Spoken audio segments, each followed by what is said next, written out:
ইউনূস সাহেবের বিরুদ্ধে কিছু নাই, কারোর বিরুদ্ধে কিছু নাই, কিন্তু আমি যেটা চাচ্ছি সেটা হচ্ছে যে কোনো ব্যক্তি রাষ্ট্রের সাথে কোনো ফ্রড করবে না।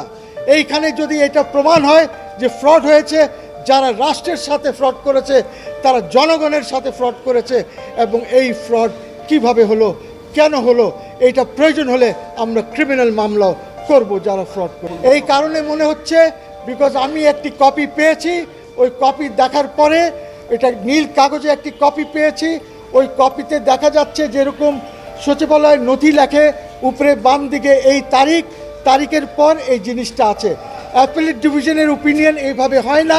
অ্যাপেলেট ডিভিশনের ওপিনিয়ন যেটা হবে, সব জজ সাহেবদের নাম থাকবে, তারপরে রেফারেন্সের নাম্বার থাকবে, তারপরে থাকবে আপনার তারিখ থাকবে যে কোন তারিখে তারা শুনানি করে এই রেফারেন্সের ওপিনিয়ন দিয়েছেন, এবং কোর্টের আগেও রেফারেন্স এসে অ্যাডভাইজার বা চিফ অ্যাডভাইজার কোনো পদ হয় না। আপনি যখন বিদেশে যান তখন প্রাইম মিনিস্টার অথবা মিনিস্টার হিসাবে আপনাকে তারা স্বীকৃতি দেয়।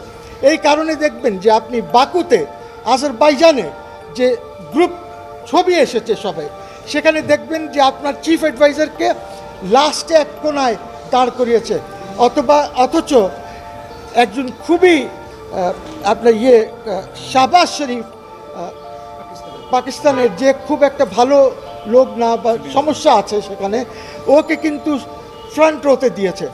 তো উনার এত নাম ধাম আছে আমার চিফ অ্যাডভাইজারের, উনার তো একদম সামনে থাকা উচিত ছিল, ওইখানে দিল because is chief adviser.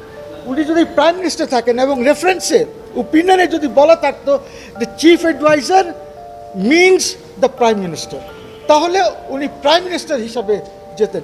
Otherwise অ্যাডভাইজারদের মূল্য নাই।